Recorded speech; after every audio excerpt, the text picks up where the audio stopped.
Borderlands 4 State of Play was the most boring thing I've seen from the Borderlands franchise in quite some time, and that, my friends, is a good thing. We can all admit that Borderlands peaked with Borderlands 2, and while we did get some good games afterwards, like the prequel, Borderlands 3, and not you, Wonderlands, you can just go over in the corner somewhere. We can safely say the series jumped the shark a long time ago. Now, Borderlands 3 did bring many improvements to the table, but at the cost of a good story and a shot to the progression system. Legendary weapons, for example, just drop too frequently. Like on my recent playthrough of Borderlands 3, I have 3 legendary weapons already, and I'm not even level 12 yet. The state of play directly spoke to the fan base about every issue that we had after 2, including the legendaries. And when I heard that, I knew that Gearbox was listening to us. The story this time around is going to be more tamed. Thank God. No more wubba dub dub nonsense that worked in 2, but went drunk with stupidity once we got to the pre-sequel. That style of comedy was very 2010s, and we can all say that that style of comedy died in that same year. I mean, let's just be real. Now, we don't know how tame they're planning to go, but based upon the bits of story that they showed in the reveal, it seems to be more of a serious tale. I hear some things about some experimentation, mutants, some government conspiracy, taking over the people, locking them up, enslaving them. They're breaking away from their chains. This seems to be more of a serious plot. So I'm thinking we're getting more of a Borderlands 1 story, maybe even more serious in that game. As far as humor goes, Borderlands 1 had very, and I mean very, subtle humor, if any at all. Crazy thing is that Borderlands 2, when you think about it, really wasn't even funny. It just wasn't annoying like it was in 3 and the games that came after it. Not sure why they even decided to go that route, like to push the crazy and wackiness that 2 brought to the table, but I'm glad they're stepping away from it. Borderlands 4 switching to a more serious tone should bring in more people, as cringe should be minimal this time around. Most of the returning cast from Borderlands 3 have come back, and I do hope to see more characters from Borderlands 1 and 2 return, but they could be trying to make 4 a soft reboot of some kind. We aren't on Pandora anymore, and after that horrible Borderlands movie, they might want to distance themselves from anything related to the original series. But I can say that Claptrap is here, which is a good thing, and they do hint to finding or searching for Lilith, so maybe she's around too. We'll see. Gearbox clearly wanted to add more sensible upgrades to the combat, and it looks like they were inspired by Doom Eternal with this new wall climbing mechanic. When I first saw this, that's the first thing I thought of was Doom Eternal. Now, I wasn't a fan of that type of stuff in Doom, but I think in Borderlands it'll fit a lot better.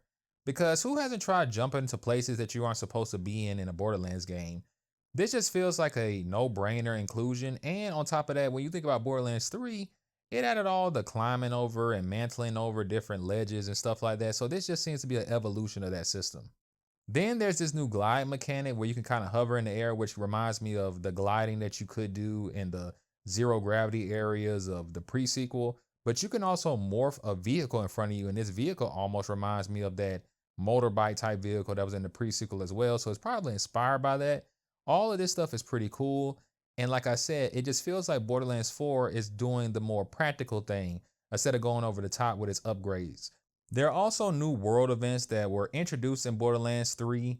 Basically, these are quests that automatically trigger once you're in range and serve as challenges that you can always return to. Plus, they're adding dynamic events as well.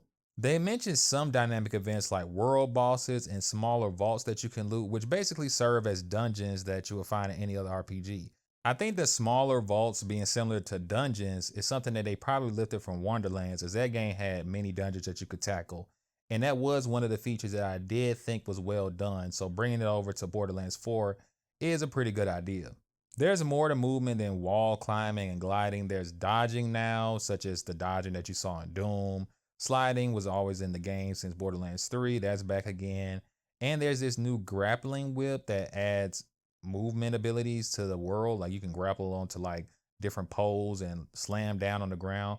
I hope you can grapple like weapons towards you. That'll be pretty cool. Or maybe use your grappling hook as a melee weapon. That'd be nice to see.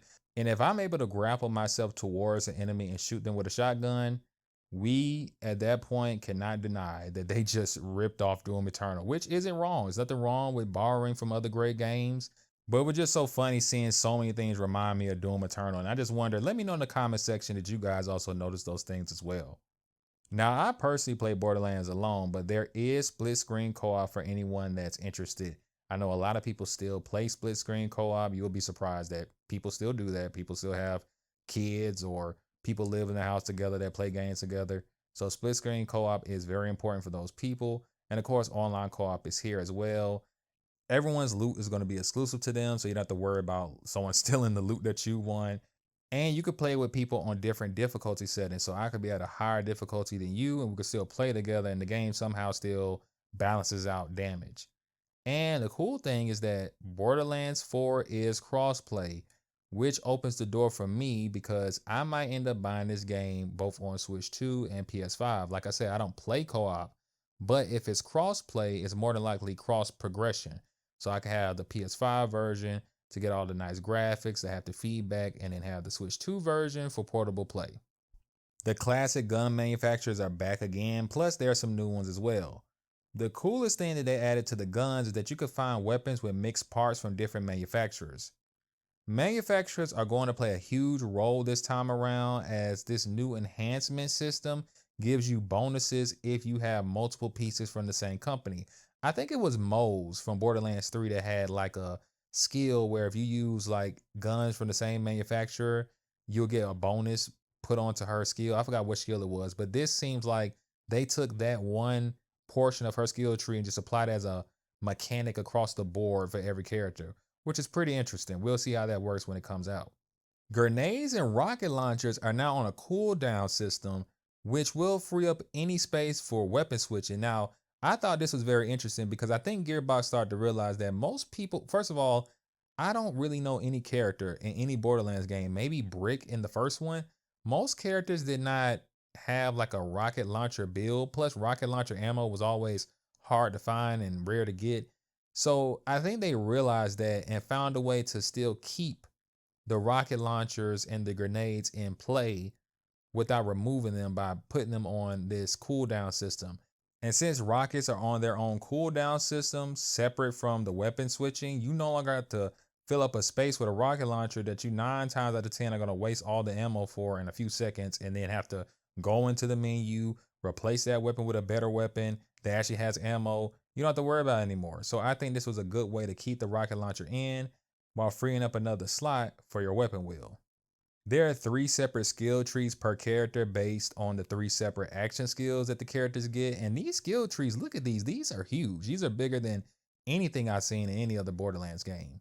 I'm playing as a Siren like I always do, and I can't wait to see what her new moves are in this game. Looks like she has like a pet, and there's also like this flying Grim Reaper mode she goes into. Looks pretty cool. There's also this item that can heal you. It seems like the game may not have med kits anymore, but instead it's going to be like this item that you have to fill with medical supplies or something like that. It almost sounds like they were describing, because they didn't go in great details with it. They said this item could heal you and give you buffs. If you ever played the game Outer Worlds, its healing mechanic was like you could stuff a bunch of different items into this, basically this inhaler, and then you would breathe it in and it will do whatever you put into it. So it was like you were mixing a bunch of drugs into it, and maybe some of the drugs healed you. Some of it may have taken away debuffs from you. It seems like that's what they brought to Borderlands 4. We're not really sure because they briefly talked about it at the end, but I thought that was interesting because when a player went into a second chance mode, which is, if you don't know anything about Borderlands, that's where you go down and you can shoot an enemy and get back up on your own. They said that when he went down, he could have healed himself, which is not a mechanic that's in any other Borderlands. So this is something new. We have to wait and see what it really does, but it seems interesting just based upon how they described it.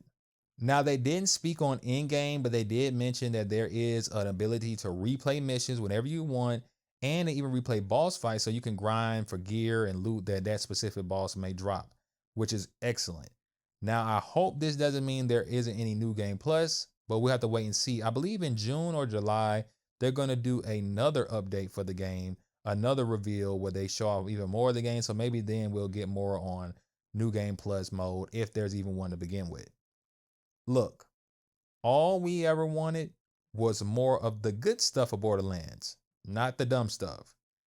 Games don't need drastic innovation, and sometimes all we need are reasonable improvements that refine a series that, to be honest, already has peaked. It's already found its niche. Borderlands doesn't need to do anything innovative anymore. It just needs small improvements to keep the franchise going. It's almost like Tony Hawk to me. Borderlands is like Tony Hawk. A lot of people swear up and down we needed all these innovations for Tony Hawk, but honestly, we really didn't. It innovated itself out of existence. And Borderlands was right on the edge of doing the same thing, but it looks like they came back to reality. It feels so good to see a Borderlands reveal and to see nothing but plain old improvements that any other game that's a shooter would have, any other RPG would have. And it felt great to feel bored watching something dealing with Borderlands. Thank you guys for watching the video. If you liked the video, please like, comment, subscribe. Let me know what you think in the comment section. Are you getting Borderlands 4? Are you looking forward to Borderlands 4? What system are you getting it for? And who are you going to play as? Like I said, I'm playing as a Siren because I always play as a Siren, at least for my first playthrough. God bless. Let me know what you guys think in the comments once again. I appreciate all you guys' support, and I'll see you guys in the next video. Town thinks we defeated a wyvern with one of Elvin's famous water spells. I teased him by saying I didn't think crying constituted a water spell, and he, cast an even stronger water